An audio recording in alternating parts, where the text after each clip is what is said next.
ভিডিওটা ছিল ভাইফোঁটার দিন। আমার প্রায় 18 বছর হলো বিয়ে হয়েছে। ভাইফোঁটার দিনটা ঠিক মতো পালন করতে পারিনি, কারণ অনেক দূরে থাকতাম তো। এই বছরটা একটু আলাদা। এবার আমাদের বাসা বাবার বাড়ির কাছাকাছি। ভাইরাও ফোঁটা খেতে চেয়েছে, যেতে পারলো না, তাই আমি চলে এলাম দুই মেয়েকে নিয়ে বাবার বাড়িতে। মনের ভিতরে এক অজানা আনন্দ কাজ করছিল। অনেকদিন পর নিজের ভাইদের ফোঁটা দিতে পারবো। 10 রকমের মিষ্টি কিনেছি, সঙ্গে নিজের হাতে পায়েস রান্না করে নিয়ে আসছি বাসা থেকে। প্রথমে আমার দুই মেয়ে ফোঁটা দিবে তার ভাইদেরকে। আমি প্রথমে ঘরটা বসিয়ে দিলাম। আমার মেয়েদের জন্য ছিল এটা নতুন এক অভিজ্ঞতা। তারা ভাইফোঁটা দিল, মানে যে সমস্ত রিচুয়াল গুলো আছে ওইভাবে পালন করে দিল। ভাইফোঁটা মানে কি শুধু কপালে ফোঁটা দেওয়া? তো অবশ্যই না। এটা মনের ভিতরে এক অন্যরকম অভিজ্ঞতা, ভালোবাসা কাজ করে। ভাইফোঁটা দেওয়ার পর ভাইরা কি মিষ্টি খেতে চায় সেই মিষ্টি দিয়ে তারপর ওদের পরিপূর্ণভাবে আশীর্বাদ করলো। আর ছোট ভাইদের অবশ্যই একটু ছোটখাটো গিফট করে দিল।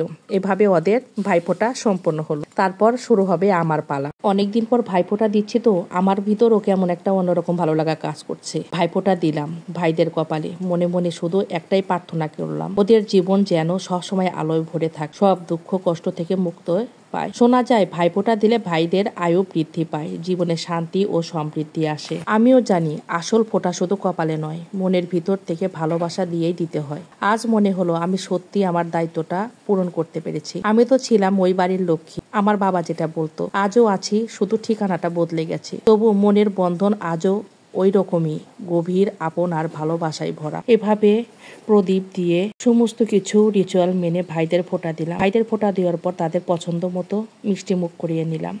তারপর বড় ভাইকে প্রণাম শেষ করে ওদেরকে আমার বানানো পায়েস আর লুচি খেতে দিলাম। এইভাবে আমার ভাইফোঁটা সম্পন্ন হলো। ওরা দুই ভাই মিলে আমাকে একটা শাড়ি গিফট করেছে। যে শাড়ি দিক না কেন আমার কাছে সেটাও অমূল্য সম্পদ। তারপর আমিও আমার মতো ওদেরকে কিছু গিফট করলাম। এভাবে শেষ হলো আমাদের ভাইফোঁটা। তারপর হলো খাবারের আয়োজন। সেদিন ছিল চিকেন বিরিয়ানি আর মুরগির রোস্ট। সেই দিয়ে সবাই মিলে আমরা আনন্দ ফুর্তি করে খাওয়া দাওয়া করে বের হলাম সিরাজগঞ্জের চায়নাবাতে বেড়াতে।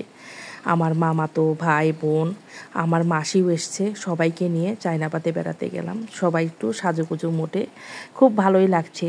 তারপর সঙ্গে থাকবে আমার কাকাতো বোন আর ওর দুইটা বাচ্চা আর ওর হাজব্যান্ড। তো সবাই মিলে আমরা একসাথে হই হুল্লোড় করে বেড়াতে যাচ্ছি। এবারকার ভাইফোঁটার দিনটা খুব ভালোভাবেই পার হয়েছে। মানে ভগবানের কাছে এইটুকুই কামনা করি, প্রার্থনা করি যেন প্রতি বছর এরকমই কাটে। তবে বাচ্চাদের নিয়ে যেখানে যাবেন না কেন সেখানে খেলাধুলার জিনিস না থাকলে কিন্তু ভালো লাগে না। তবে চায়নাবাতে এরকমও খেলার অনেক জিনিসপত্র আছে, নৌকা আছে, নাগরদোলা আছে। তবে ওরা নাগরদোলায় উঠবে, তার জন্য টিকিট কেটে দিয়েছি আমি 9টা। সবাই মিলে এতটা এক্সাইটেড ছিল যে কি মনে হয় মজা। ওঠার পর বুঝতে পেরেছে কত ধানে কত চাল। তারপর সবাই এমন মাথা ঘোরানি অবস্থা। এভাবে সবাই বেড়ানো শেষে নেমে পড়লো, কারোর মাথা ঘুরাচ্ছে এইরকম একটা অবস্থা। নাগরদোলা খেলা শেষে আমরা সামনের দিকে হাঁটতে হাঁটতে এগোতে গেলাম। দেখি সামনে একটা শরবতের দোকান। সেখানে বাচ্চারা শরবত খাচ্ছে, আমার ভাইয়ের ছেলেরাও খেলো। এখন আমার মেয়েও আবদার করছে, তবে আমিও একটু টেস্ট করে দেখলাম। শরবতগুলো কিন্তু খেতে খুব দুর্দান্ত। আপনারাও আসলে এখান থেকে শরবত খেয়ে নেবেন। চারোদিকে নদী, আরও চারোদিকে মানুষ, খুব ভালো পরিবেশ। আমরা সামনের দিকে এগোতে এগোতে কাশবনের কাছে চলে এলাম। তবে কাশবনের ভিতরে ঢুকতে ঢুকতে দেখলাম অন্ধকার নেমে এসেছে।